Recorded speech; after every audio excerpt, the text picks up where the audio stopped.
Hey guys, what's up? Pablo back with another video in the next series of our legendary evaluation, so to speak, videos. Today we're going to be looking at Painbreaker Psalm, which is the Shadow or Death legendary. This is the last one that I'm going to cover that is Shadow specific. There are other legendaries that do things that Shadow can benefit from, or maybe the generic priest ones. I might cover those in future videos, but for now guys, we're only going to look at these four. So without further ado, let's dive into Painbreaker Psalm. Okay, so what is Painbreaker Psalm? So this legendary effect is quote-unquote the Shadow or Death effect, which means Shadow or Death now consumes up to 6 seconds of Shadow or Pain and Vampiric Touch, and then instantly dealing that damage to the target and then generating 10 Insanity. So this is actually taken from a Torghast power that's also called Painbreaker Psalm. So if you're in Torghast, you might also see this. Inside of Torghast, it actually consumed all of your effects, dealing all the remaining damage, but here it's only up to 6 seconds. What's interesting about this effect, and it still works this way today, I don't know if it'll go live this way, but actually if you have less than 6 seconds of a dot, but as long as you have something, you still get that full damage of the dot, so which is kind of interesting. So if you have a 2-second Shadow or Pain, you actually create damage with this, not only getting that instantly, but creating extra 4 seconds of dots in that case, which is really neat. This legendary is particularly great just considering it's sitting next to a talent as well, which is Death and Madness. So if you take this, you also take Death and Madness, which means, you know, if you get a successful reset of Shadow or Death off of that talent, you're getting more Painbreaker Psalm effects out there. So this actually has a potential to be quite a monster in AoE, especially kind of in that Mythic Plus environment, assuming you can get those procs to all line up. You know, Death and Madness is still a little bit buggy, so part of me is kind of imagining how this is going to work or looking at what Sims are saying, but you know, you're effectively, assuming you got both dots on all these targets that you're Shadow or Deathing, you're getting a lot of value out of this. And it's actually even enough to say to bring Shadow or Death back into your rotation above 20% as well. Obviously, you still want to get it below 20% as much as possible, just because that gives you more Shadow or Death damage.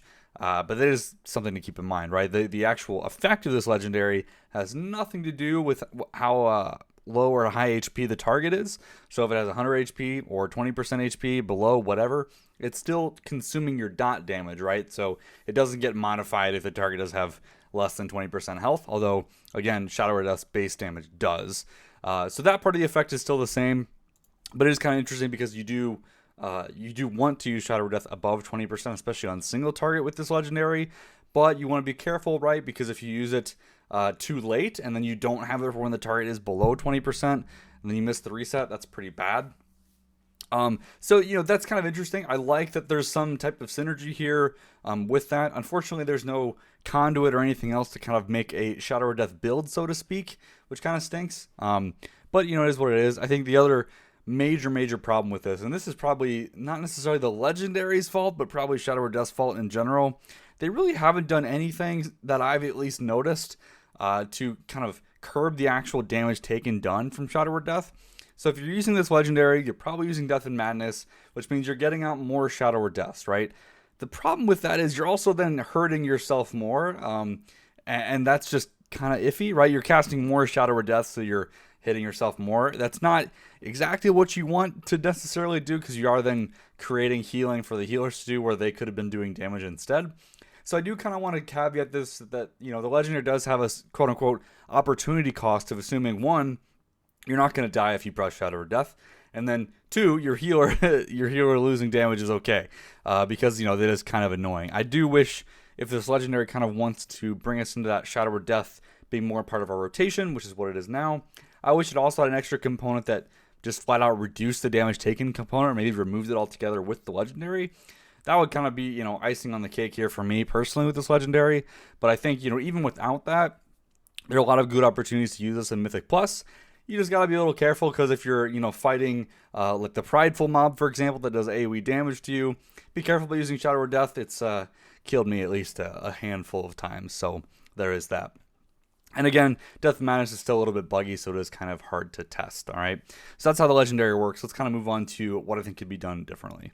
Okay, so I think there's not a whole lot I would change here, to be honest. I think having a Shadow or Death legendary is okay, and, you know, again, this is kind of similar to Talbadar's. This is really riding on Death and Madness as a talent for a lot of its viability, because without that, this just becomes, you know, barely noticeable. And again, right now it is kind of, you want to make sure you have both dots on the target to get that damage out. In a Mythic Plus environment, this was doing anywhere between like 1.5% to up to 3% of my overall damage, which, yeah, it's pretty low. And part of that's just because, you know, if you're in a Mythic Plus environment, especially if you're taking Searing Nightmare, you don't always cast Vampiric Touch all the time, especially if the targets aren't living that long. So I found myself mostly consuming Shadowward Pain, although I could get a little bit better at making sure I have Vampiric Touch on more targets when I'm consuming. But again, that's taking away from time that I could be casting Mindseer or Searing Insanity. So it does have a kind of a weird opportunity cost in that, you know, that Shadow Death build, you know, if you're going to do it, Shadow Death has to hit really hard. And right now it's not quite there, above 20%, like with the Legendary, which is, you know, kind of ideally when you want to use this, right? So I think that part's kind of annoying. And again, the pushback is the biggest problem with this right now. The pushback really hurts it for sure, because you're highly incentivized to use Shadow Death more often than you would have otherwise. But that means you're hurting yourself more, which kind of leads into this kind of awkward cycle. So I don't know. I mean, of the legendary powers that we have, it does have the potential to quote unquote change your playstyle, in the sense that you might cast Shadow Death a bit more often, or you might take Death and Madness where you would have taken Unfurling Darkness. But I don't know if that's enough of a playstyle change that I like, especially considering I think the pushback damage should probably be removed or fixed baseline, not just with the legendary. So I don't know. In my opinion, the legendary is probably not super worth it to keep. I'd actually prefer to get, you know, kind of scrapped and maybe come up with a different idea. There's been a lot of them floating out in the community.